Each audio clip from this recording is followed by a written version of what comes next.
안녕하세요. 자, 그러면 천천히 시작을 해볼게요. 자, 오늘 진행할 내용은 지난주에 우리 함께 배웠던 플루터의 기본 문법들 있었죠?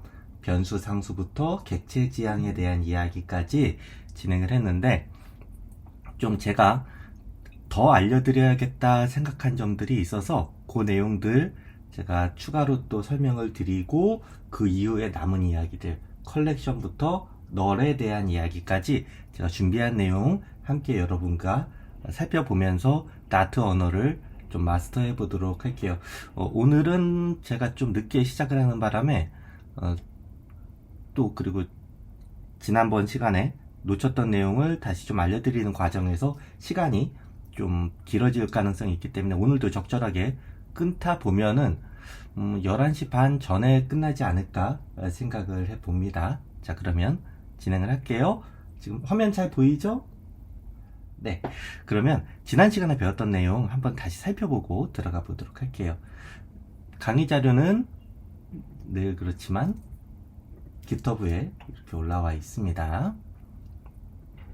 자, 객체 지향 프로그래밍 배워보는 게 지난주에 배웠던 내용이에요.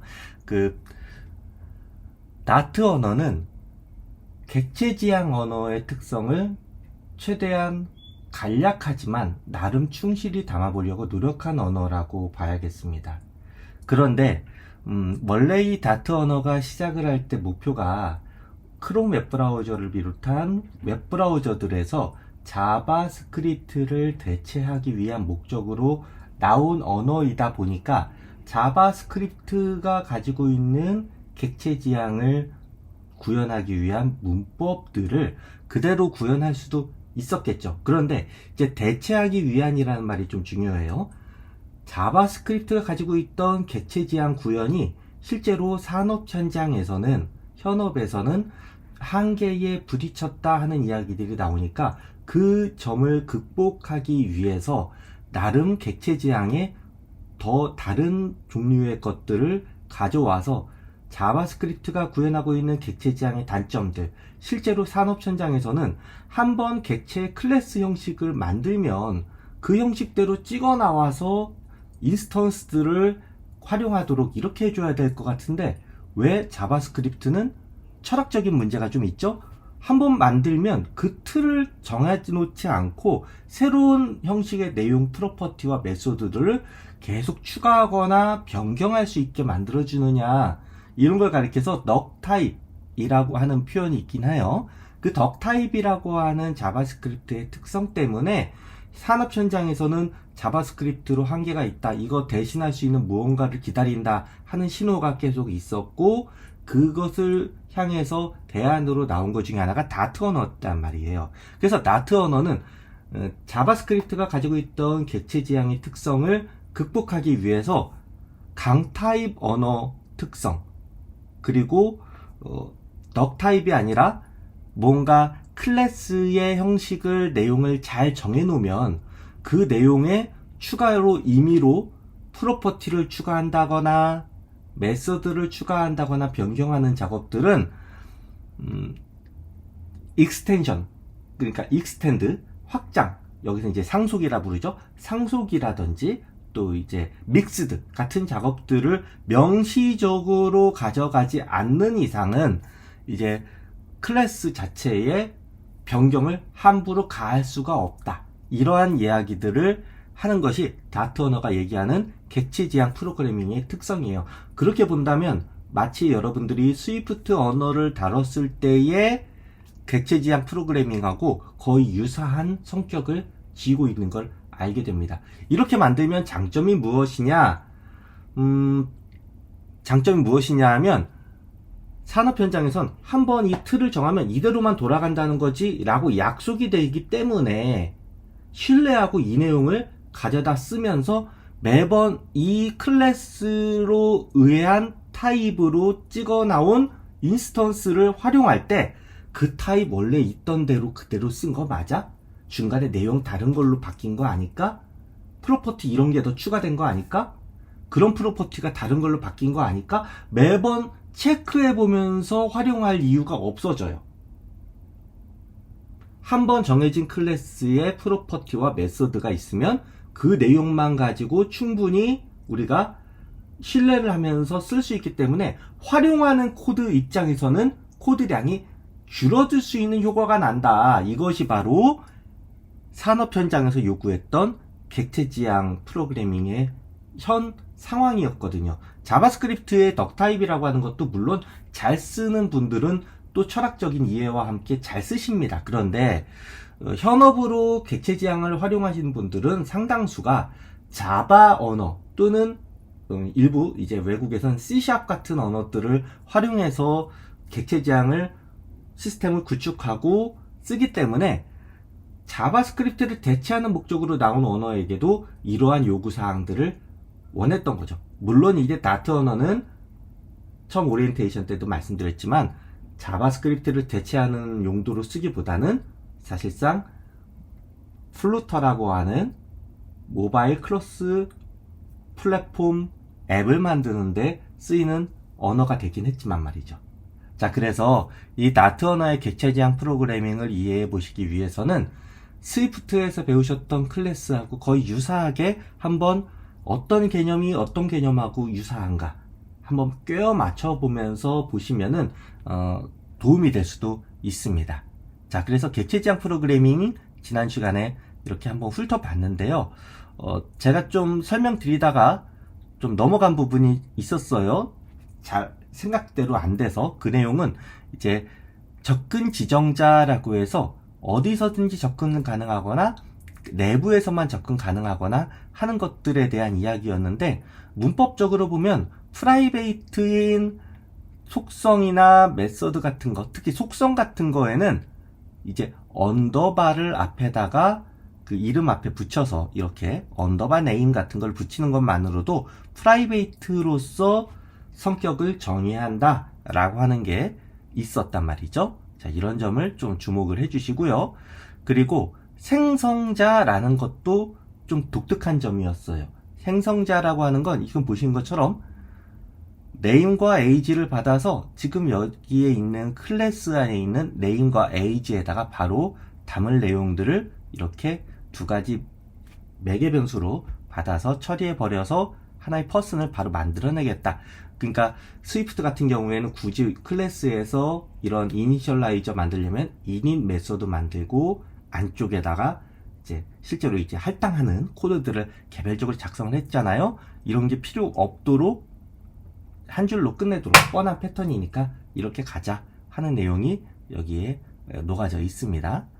자, 그리고 게터와 세터라는 게 있는데요. 게터 세터는 스위프트를 치면 연산 프로퍼티하고 유사하게 생각하셔도 되겠습니다. 그런데 이제 대놓고 get 전용, set 전용 메서드라는 개념을 가지고 있기 때문에 완벽하게 연산 프로퍼티하고 똑같은 개념이다 라고 말하기에는 좀 힘든 건 있어요. 활용하는 측면에서 유사성이 생긴다 라고만 생각해 주시면 되겠습니다. 자, 그래서 이 문법들 한번 훑어보실 때 그런 개념으로 다시금 보시면은 도움이 될 것 같고요.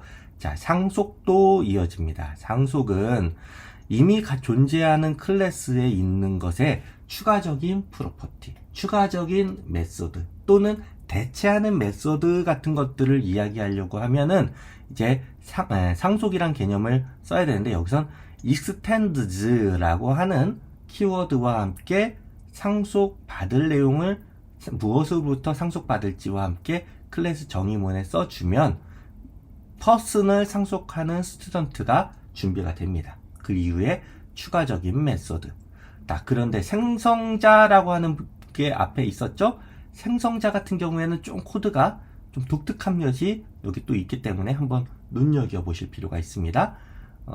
person에서 가지고 있는 name과 age를 생성하는 이니셜라이저가 여기 있음에도 불구하고 스튜던트는 독자적인 생성자가 또 있어야겠죠. 그러면 person이 할 수 있는 일을 다 하면서도 스튜던트가 그 이상의 일을 해야 되기 때문에 name과 age를 받으면서 추가된 스튜던트 아이디도 여기 받도록 준비를 해주고요. 스튜던트 아이디는 여기에서 의미하는 스튜던트의 인티저 값입니다 라고 하기 위해서 this를 여기 붙여줍니다. 스위프트에서는 셀프하고 좀 개념적으로 유사성이 있어요. 자, 그런데 여기 name하고 age를 보세요. name하고 age는 두 가지를 받아서 오른쪽에 이런 표현이 이어나가도록 합니다. 무슨 뜻이냐면 이 두 가지 값은 받아서 슈퍼 클래스, 그러니까 person 쪽에 있는 이 메소드를 실행하는데 값을 넘겨주겠다. 그래야지 이제 이니셜라이저를 개별적으로 만들지 않고 슈퍼 클래스에 있는 이니셜라이저에게 대신 이 일을 해주세요 라고 하면서 중복된 일을 줄일 수가 있기 때문에 이렇게 처리한다고 보시면 되겠습니다. 자, 추상 클래스라고 하는 것도 있었어요. 추상 클래스는 자바 언어에서는 인터페이스라는 거하고 좀 유사성이 있고요. 그리고 스위프트에서는 프로토콜하고 유사성이 있는 것으로 보통 생각들을 많이 합니다. 그래서 추상 메서드라고 하는 개념은 객체 지향을 다룰 때 세 가지 개념 얘기할 때 꼭 나오는 이야기예요.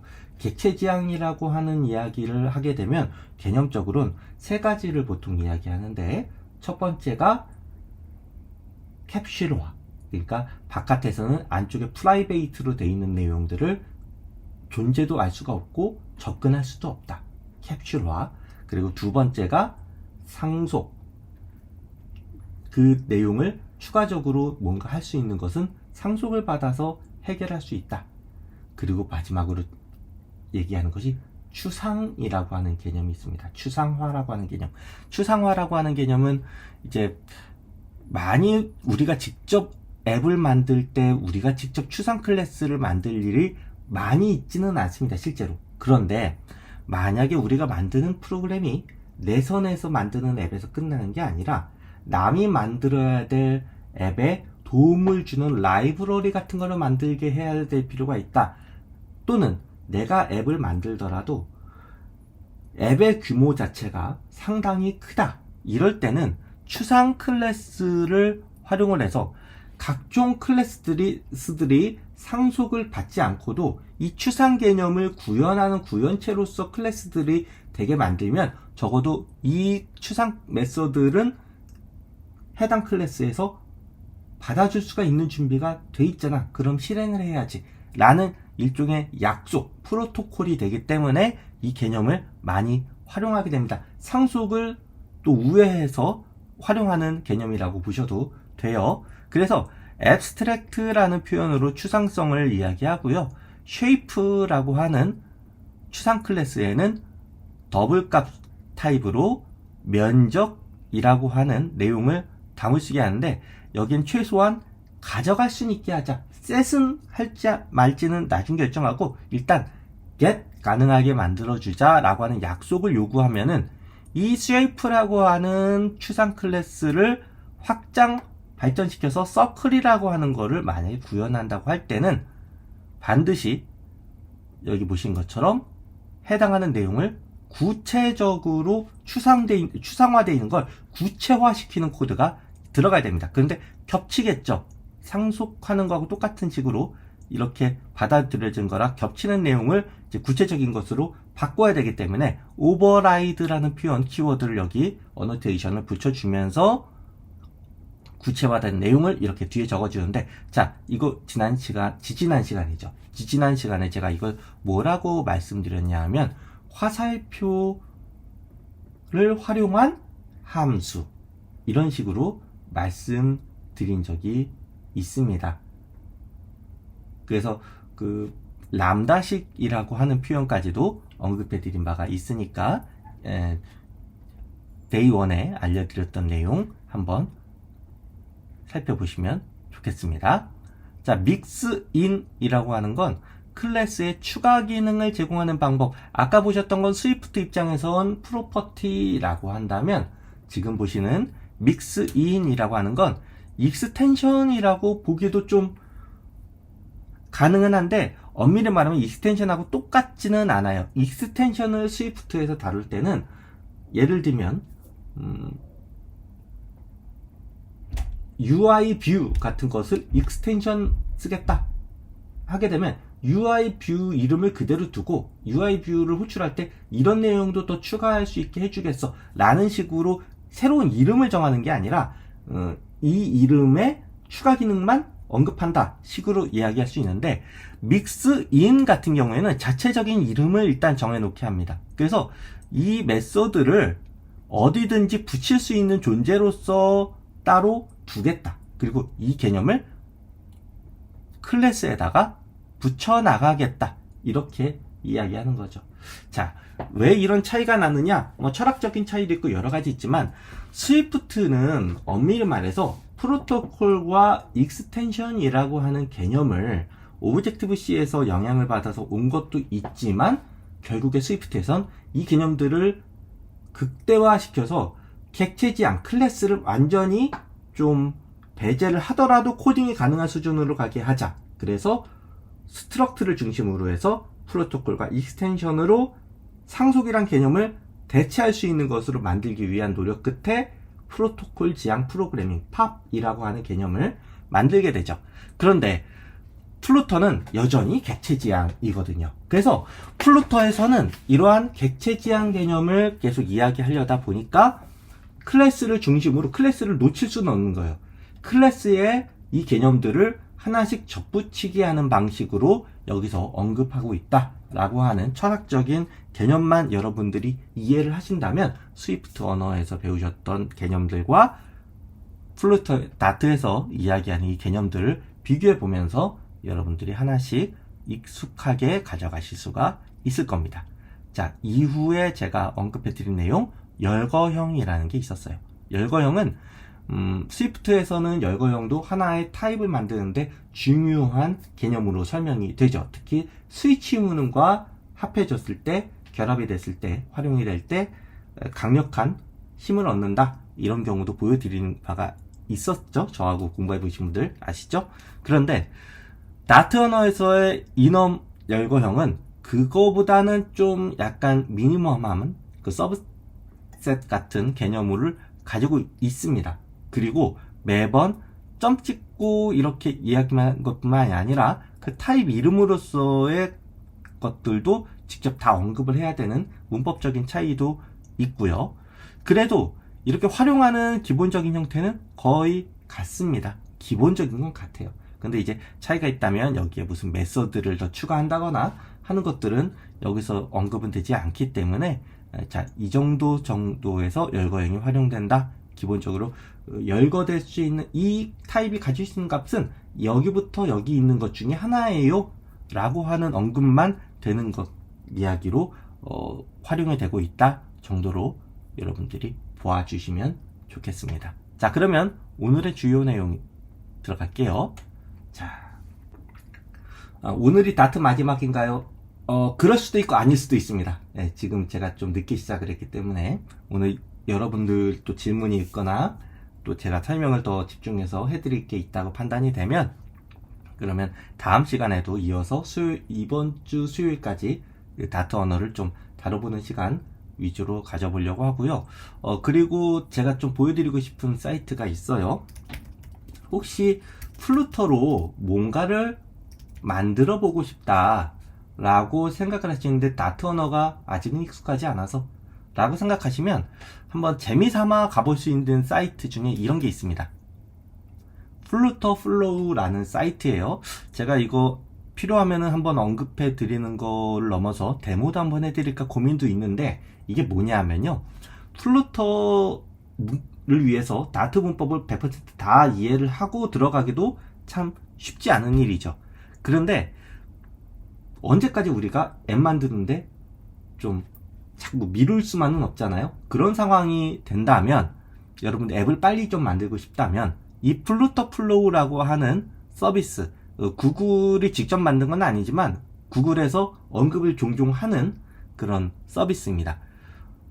웹사이트에서 필요사항만 어느 정도만 적어주면, 이런 걸 가리켜 노코딩 툴이라고 불러요. 코드가 없어도 되는 정도로 우리가 앱을 만들 수 있게 도와준다 라는 개념이 있어서, 그래서 나름 템플릿도 있고 요구사항 같은 것들도 적을 수 있고, 그리고 이 내용대로 적고 파이어베이스 같은 데 연동할지 이런 것들만 정보 추가만 해주면 하나의 앱이 나오고 프로젝트가 완성이 됩니다. 물론 디테일한 부분에서는 여기 있는 것만 가지고는 부족할 수 있기 때문에 여러분의 코드로 이제 더 수정을 가할 수 있도록 도와주는 건 있어요. 그래서 빠른 시간 안에 플루터를 가지고 프로토타이핑을 좀 해보고 싶다 라고 생각하신다면 플루터 플로우를 한번 써보시는 것도 나쁘진 않습니다. 그래서 플루터 플로우에 대해서도 제가 한번 언급을 언젠가 해드리려고 했고요. 오늘 이 시간에 잠깐 언급을 해드리고 나중에 한번 기회 되시면은 플루터 플로우로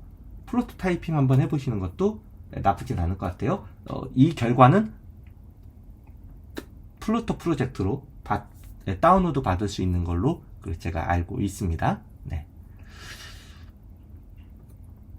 자, 오늘의 주요 내용 한번 살펴볼게요. 다트 언어 계속 이어가겠습니다. 제가 지난 시간에 언급해 드리려고 했거나 했어야 되는데 미뤄진 것들이 있었어요. 그래서 제가 앞쪽에 정리를 좀 했는데요. 이 내용부터 한번 살펴보죠.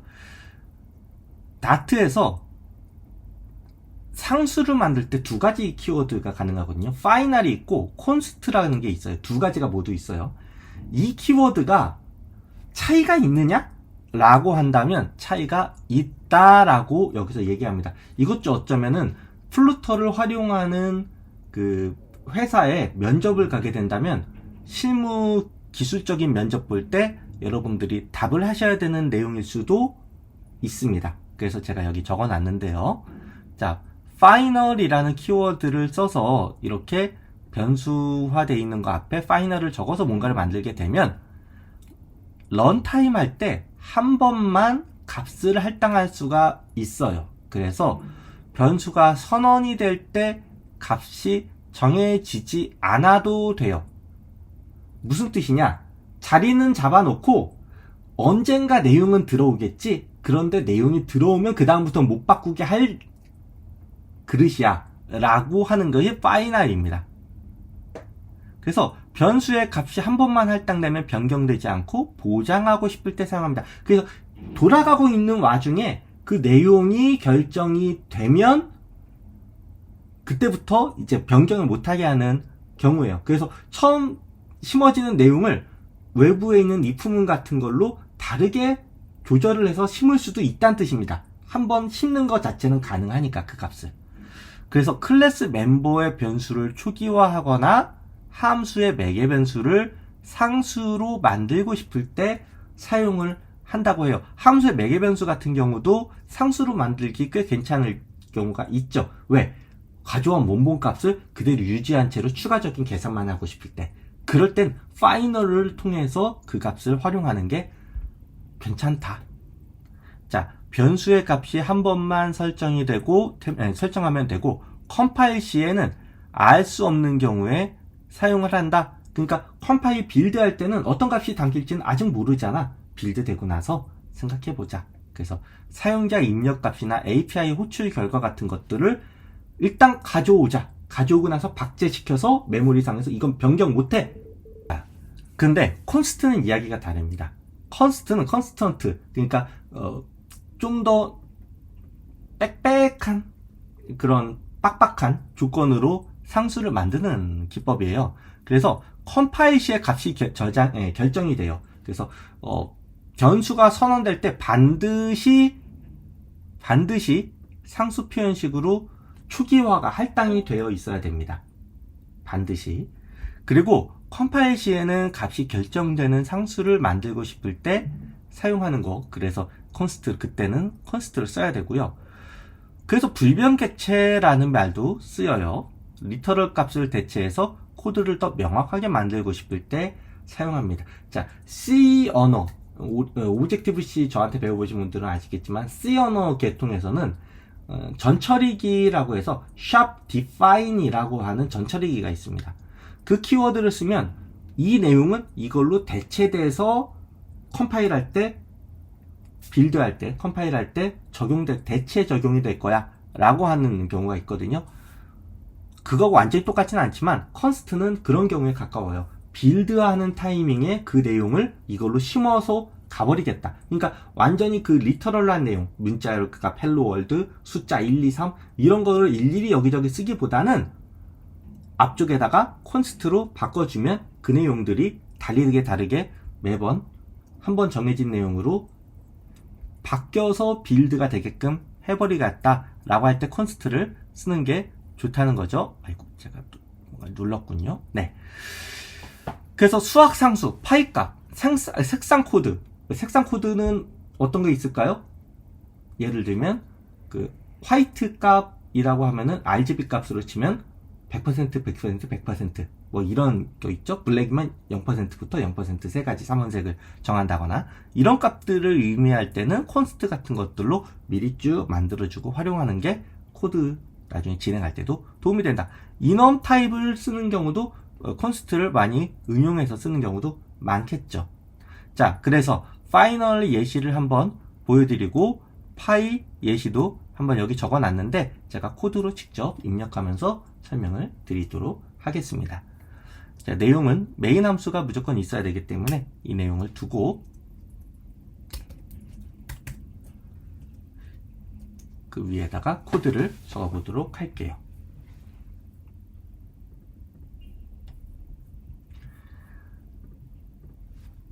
자, 바깥에다가 그냥 정할 수 있나요? 안쪽에다 안쪽에다가 정하는 걸로 좀 해볼게요.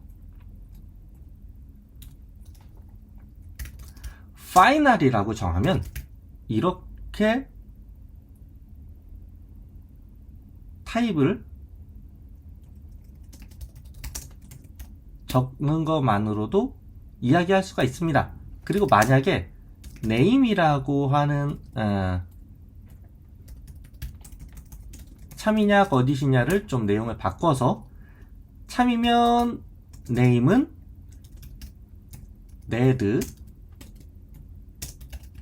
그렇지 않으면 name은 tuna 이렇게 출력하는 게 가능할까요? 가능은 합니다. 여기서 지금 경고가 나오는 건 진입할 수 없는 곳이 있는데 자꾸 여기 괜히 코드를 짰다 뭐 이런 식으로 이야기하는 거라고 보시면 되겠어요. 자, name을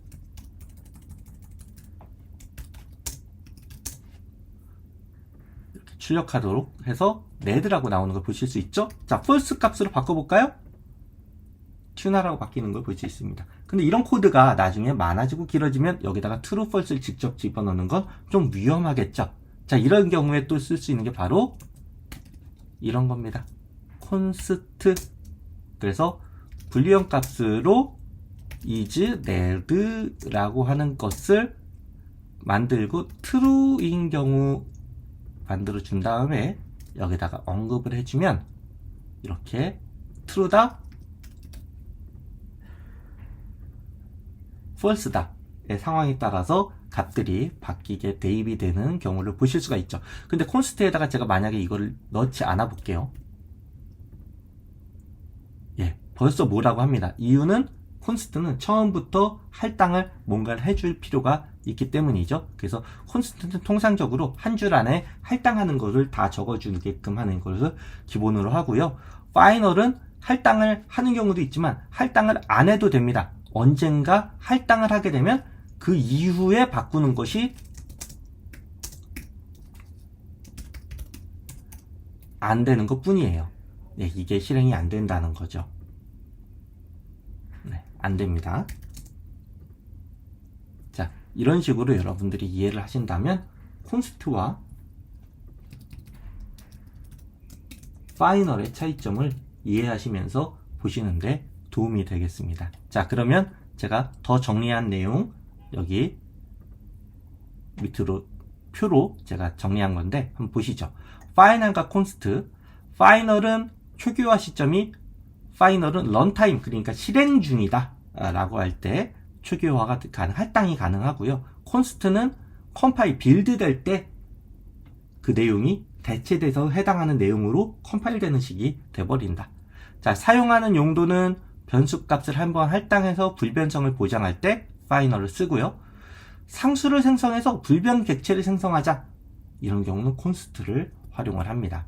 자, 특징은 파이널은 런타임에 값이 결정될 수 있다. 아까 제가 보여드린 이 부분 같은 걸로 나중에 네임 값을 다른 값이 되게끔 할당하는 것이 가능했죠. 근데 콘스트는 그렇게 될 수 없고요. 컴파일 시에 이미 값이 결정이 되어 있어야 되기 때문에 좀 더 예민하게 여러분들이 활용하실 필요가 있다라고 보시면 되겠습니다. 그래서 콘스트는 이제 보통은 언제 쓰냐면 아까도 얘기 나왔지만 수학 공식에서 나오는 특정한 값들, 불변의 진리 같은 그런 약속된 값들이 있잖아요. 이런 것들을 의미할 때 콘스트를 많이 쓰고요. 파이널은 무슨 값이 들어올지 모르지만 한번 들어오면 바꿀 일 없게 이 모듈, 이 스코프 안에서는 같은 값으로 계속 진행하자. 이렇게 갈 때 이제 파이널을 쓰는 경우라고 보실 수 있겠습니다.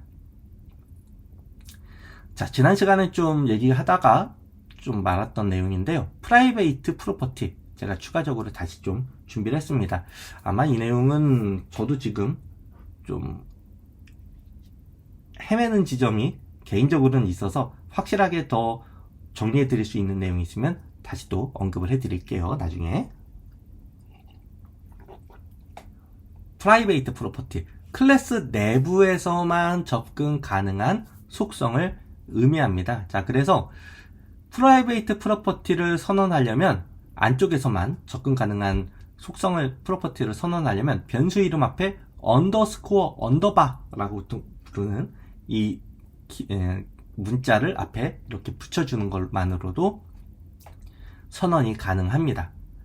자, 이렇게 만들면 바깥에선 생성자로부터 만들어진 내용을 통해서만 간접적으로 접근해서 세팅이 가능하게끔 한다거나 하는 이런 식의 코드가 가능해지죠. 자, 그래서 프라이베이트 프로퍼티에 직접 외부에서는 접근할 수는 없지만 게터하고 세터 같은 것들을 통해서 간접적으로 값을 읽고 변경할 수 있다. 그래서 보통 프라이베이트인 속성을 기반으로 뭔가 이야기를 나눌 때는 게터와 세터를 이렇게 활용하는 경우들이 많다.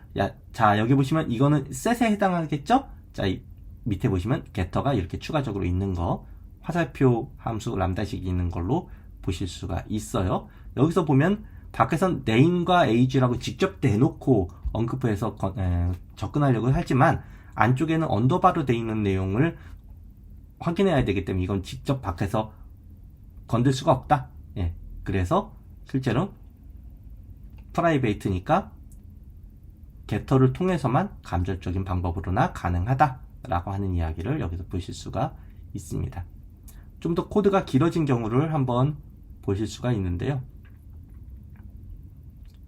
자, 이름하고 나이가 있고 아까 보신 대로 이름하고 나이를 세팅해서 가져가게 하고, 이름 부분은 세팅을 통해서 개별적인 이름을 따로 이니셜라이저가 아니라 개별적인 네임만 언급하고 세팅 가능하게 해주기 위해선 세트를 이렇게 두는 걸로 하고, 그리고 여기서 새로운 이름 받으면 그 이름을 언더바 네임이라고 하는 안쪽에서만 건들 수 있는 내용에 이렇게 대입을 해서 할당하는 식으로 세팅을 또 할 수가 있고요.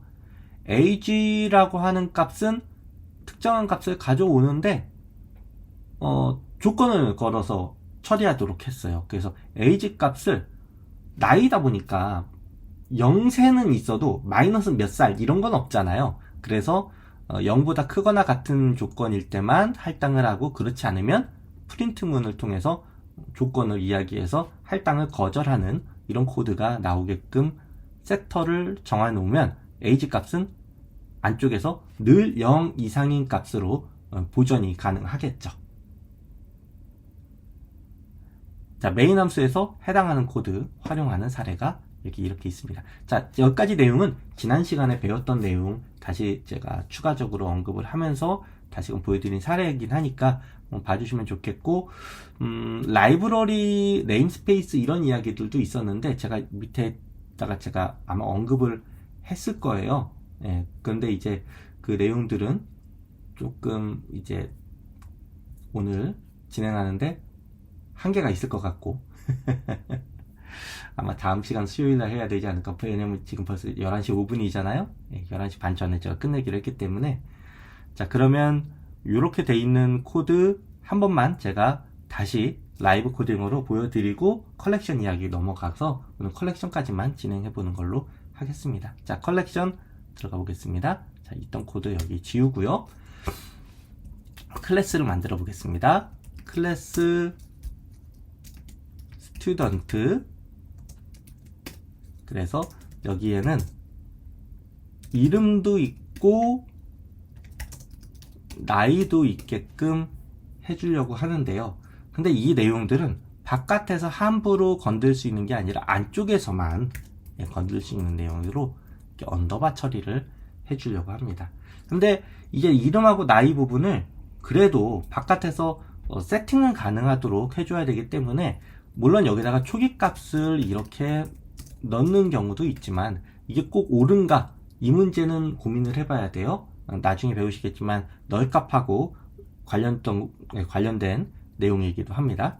자, 그래서 이렇게 하기보다는 무조건 스튜던트라고 하는 것을 값을 만들려고 할 때는 여기서 언급되는 첫 번째 자리는 이름, 여기서 내부니까 내부에서는 내부에 있는 값을 언급할 수 있잖아요. 이런 내용들을 각각 직접 안쪽에서 초기화하는데 쓸 수 있게끔 해주는 겁니다. 자, 그러면 과연 어떻게 접근이 가능할까요? 코드상으로 이렇게 가능합니다. 스튜던트 값으로 1이라고 이름을 그냥 아무렇게나 네드라고 할까요? 네드라고 해놓고 새로운 스튜던트로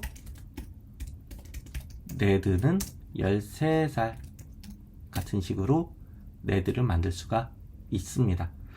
보기에 따라서 예제마다 이거를 베리어블 이렇게 처리하는 경우도 있긴 하더라고요. 근데 저는 정식적인 문법이 요거라고 좀 알고 있어서 앞에 타입 이름을 적어두는 걸로 하겠습니다. 자, 이렇게 만들면 값은 저장이 돼요. 근데 문제는 이 값이 저장된 걸 꺼내보려고 할 때가 문제가 되겠죠. 그래서 프린트 네드의 이름 이렇게 가져가서 출력할까? 되긴 돼요. 근데 제가 봤을 때 이거는 일종의 약속이에요. 프라이베이트 언더바는 건들지 말자. 네.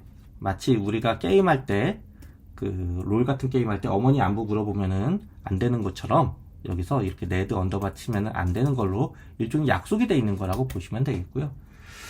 그래서 여기다가 세터를 통해서만, 게터 세터를 통해서만 해당하는 내용을 가져갈 수 있도록 이렇게 해주려고 합니다. 자, 스트링 값으로 name이라고 하는 값을 요구할 것 같으면 get name이라고 하는 값과 함께 자, return 언더바 name 이렇게 한번 만들어 줄게요. 그러면 프린트로 네드의 name을 직접 이렇게 언급할 때 그냥 네드라고 나오죠. 자, 그런데 여기다가 좀 제가 장난을 좀 쳐볼게요. 네드가 아니라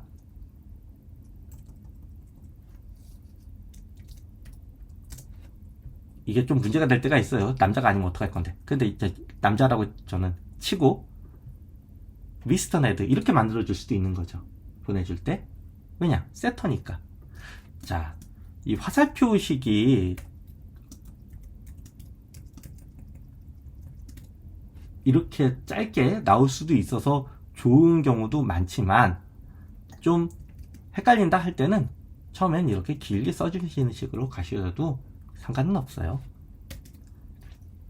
자, 그리고 인티저로 age 하는데 이것도 get 값으로 가져가게 만들겠다.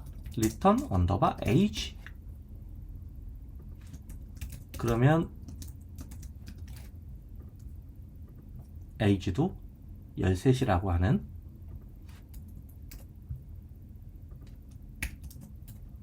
값이 나오는데 이것도 또 값을 조절을 해줄 수가 있겠죠. 보내는 값을 years old 몇 살이야 라고 하는 식으로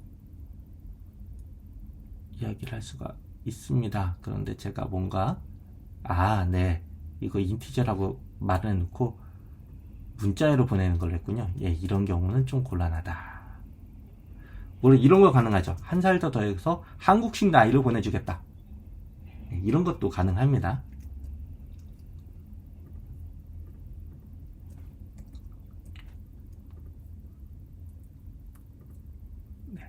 게터와 세터를 활용해서 각각 이제 코딩하는 예제였고요. 세터를 여기다가 더 추가할 수도 있어요. 세터를 왜 추가해줘야 되냐?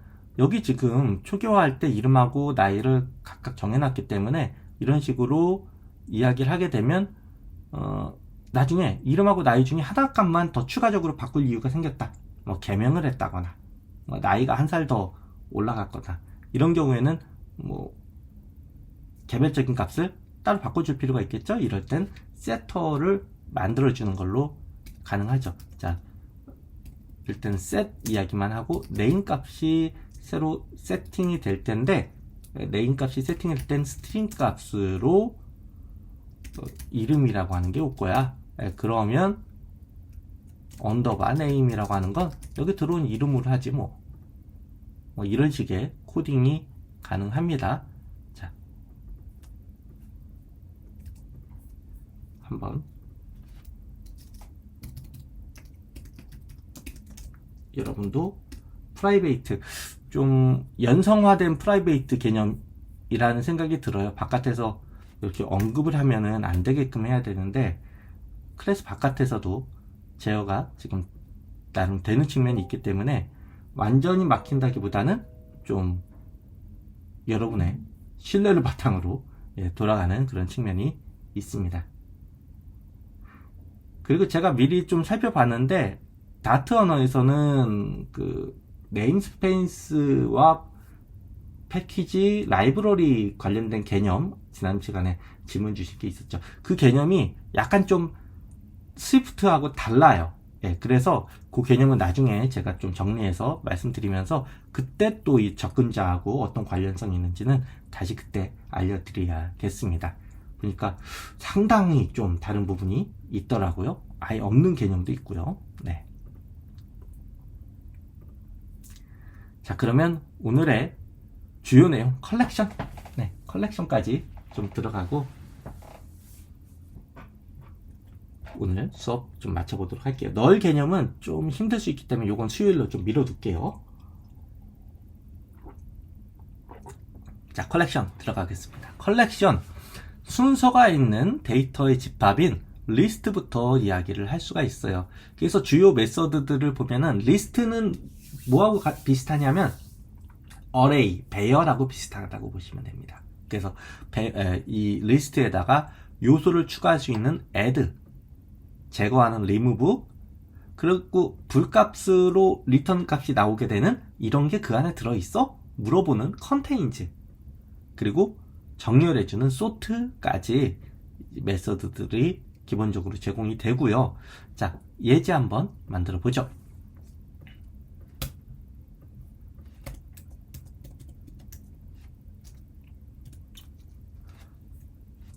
리스트를 만들 때는 리스트라고 하는 형식을 먼저 언급을 하고 약간 이게 개념이 제너릭하고 응용되는 접점이 있어요. 그래서 제너릭에서 보통 가지고 있는 개념대로 리스트는 리스트인데 어떤 타입들을 담게 돼 있고 돌아가게 될 리스트가 될 거야 라고 하는 그 타입을 여기다가 언급을 해줘야 돼요. 그래서 예를 들면 숫자를 담겠다, 이렇게 앞에 적어줍니다. 그럼 이게 하나의 인티저 값들만 담게 될 리스트가 되는 거예요. 리스트는 순서가 있는 데이터 집합이라 배열하고 똑같다 말씀드렸으니까 array라고 생각하시고 대입을 해주셔도 되겠습니다. 그래서 넘버들이라고 하는 곳에다가 중괄호를 써서 값들을 언급을 합니다. 네, 언급을 해요. 근데 제가 막 좀 섞어 볼게요.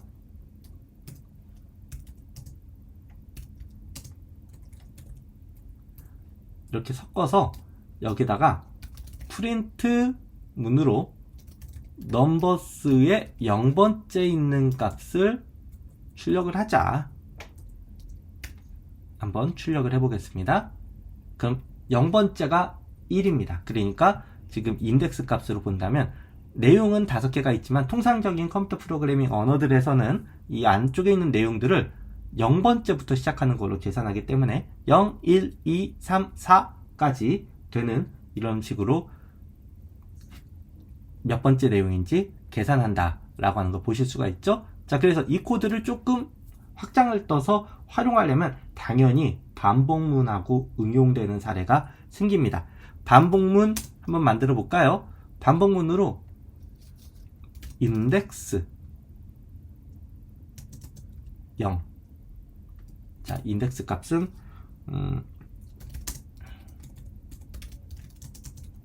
이렇게 하나 만들어 준 다음에요. 인덱스는 0에서 시작을 해서 인덱스가 넘버스의 개수에 닿기 전까지, 그래야 마지막 번째 숫자가 나올 거니까요. 그때까지 인덱스를 하나씩 증가시켜 가면서 자동 증가 문을 쓰는 거죠. 프린트로 넘버스에 있는 인덱스 번째의 숫자를 출력을 하자 라고 하면 이렇게 1, 2, 4 순서대로 내용들이 나오는 걸 보실 수가 있어요. 근데 이 내용이 이렇게 적히는 거는 전에도 말씀드렸지만 실수가 있게 마련이죠. 어떤 실수요?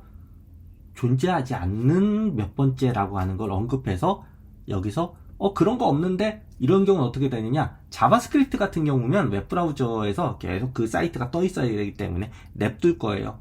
그런데 나트 언어라든지 이런 컴파일러 언어 계통에서 특히 그런데 이런 경우가 발생하면 런타임 오류내면서 그냥 랩이 종료가 됩니다. 한번 만들어 볼까요? 억지로. 네, 넘버의 랭스 전에서 끝나야 되는데 랭스까지 진행을 해서 끝을 내겠다라고 하면은 그런 거 존재하지 않는다. 0, 1, 2, 3, 4까지 해야 되는데 0, 1, 2, 3, 4, 5까지 진행하려고 하는 결과가 되기 때문에 그런 거 존재하지 않는데 네가 왜 건들려고 하니? 라고 하면서 강제 종료되는 이런 사태를 막게 돼요. 그래서 이런 실수를 막기 위해서 새롭게 나온 for문이 있었죠? 예, for in문 같은 게 그런 경우입니다. number in numbers 라고 해서 프린트를 이렇게 하나씩 꺼내온 넘버로 대신하게 되면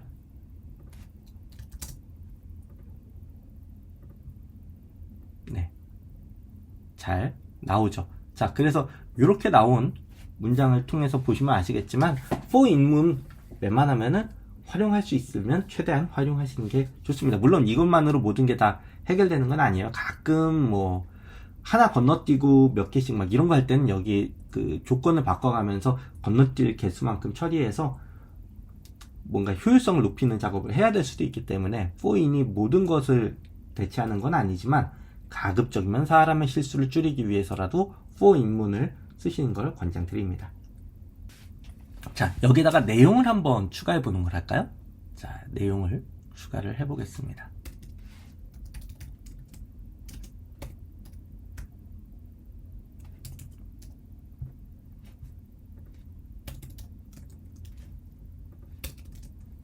내용을 어떤 걸 추가해 볼까요? 자, 여기 이렇게 밑줄을 그어서 구분을 해준 다음에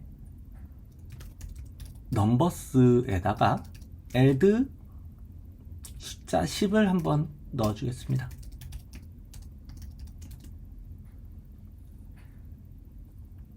(7도) 넣어주겠습니다. 자, 결과 보시면 10과 7이 뒤에 붙은 걸 보실 수가 있어요. 자, 근데 넘버스 리무브 같은 경우에는 과연 어떻게 될까요? 0 한번 넣어볼까요?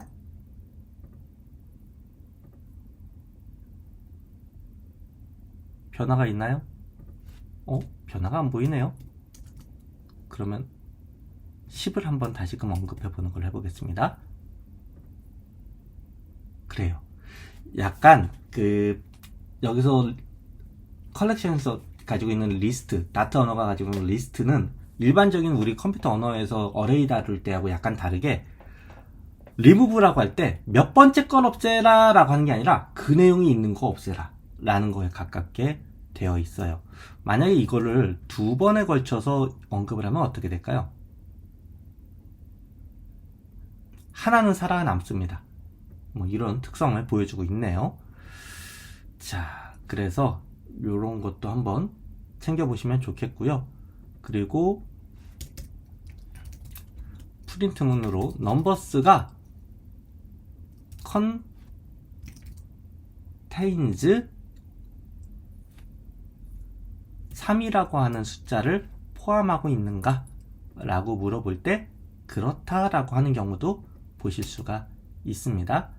자세히 내용은 이렇게 좀 찾아보시면 좋아요. 제가 나트 언어 공식 페이지 가서 컬렉션즈, 지금 리스트 검색하니까 컬렉션즈가 나왔거든요.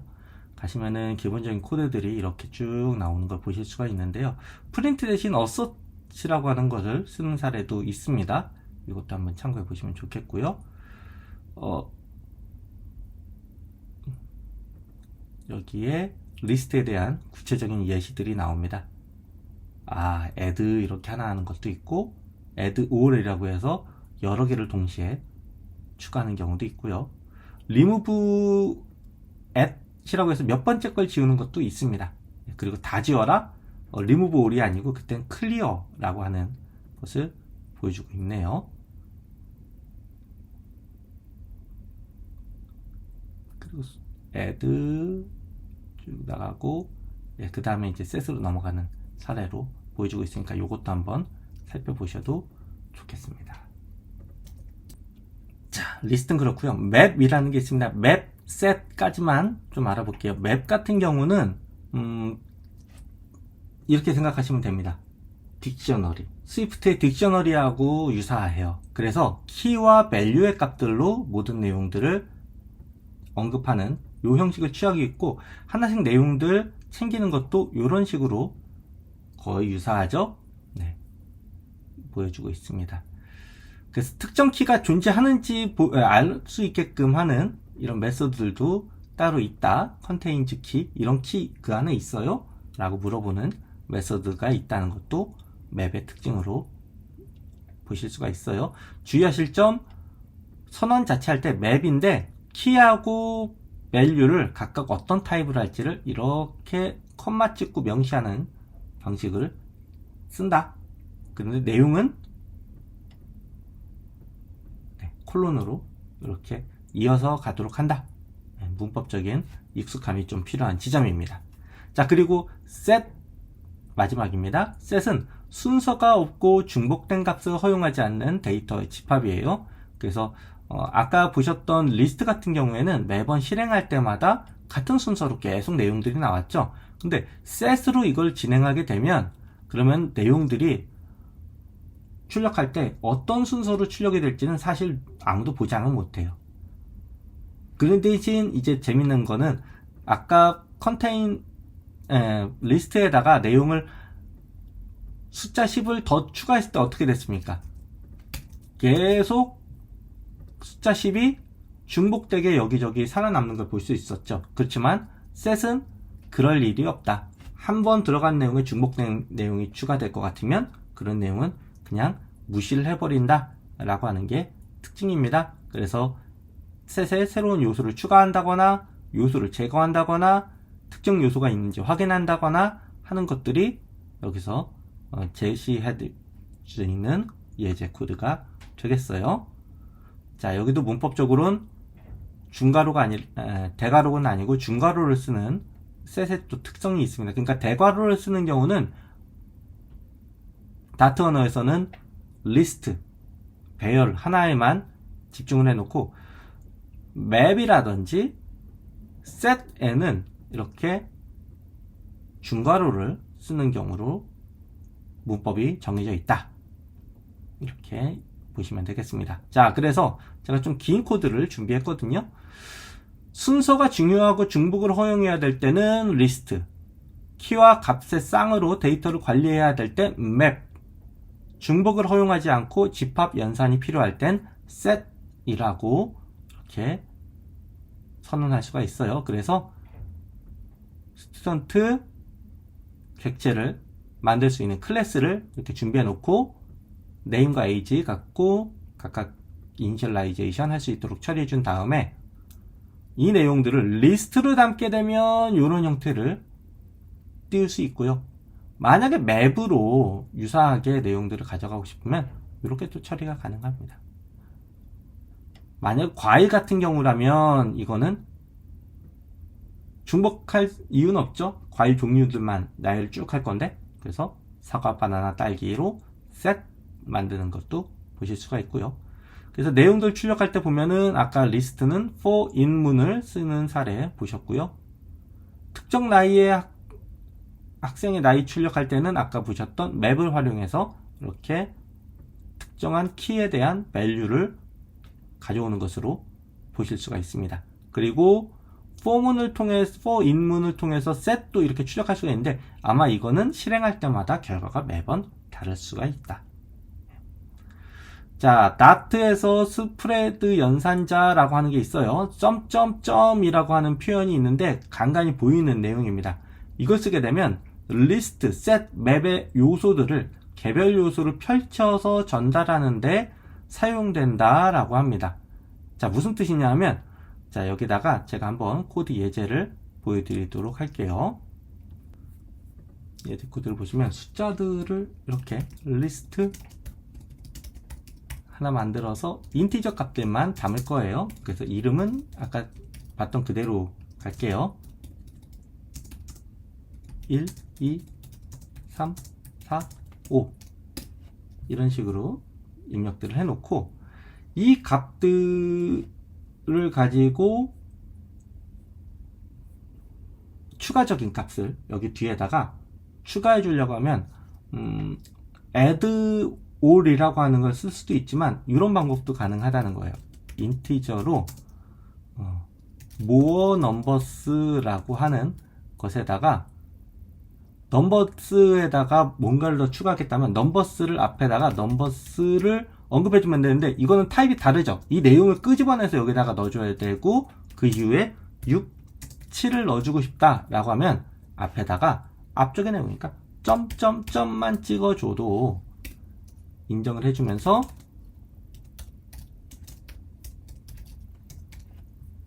결과를 얻어낼 수가 있는 거죠. 자, 이렇게 된 내용에다가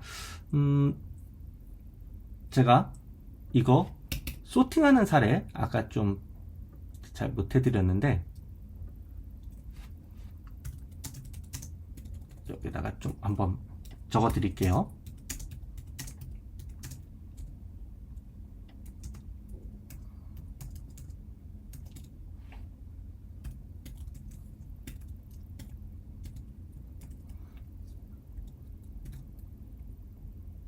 대충 맞죠? 자, 여기다가 more numbers에다가 여기다가 바로 그냥 sort 실행을 해보겠습니다. 이렇게 되면 more numbers 자체에다가 너 그냥 네 자체가 sorting을 좀 해줘. 결과는 1, 2, 3, 4, 5, 6, 7로 나오는 사례 보실 수가 있어요. 자, 그래서 sort에 대해서도 이렇게 끝을 좀 보는 사례 만들어 드렸습니다.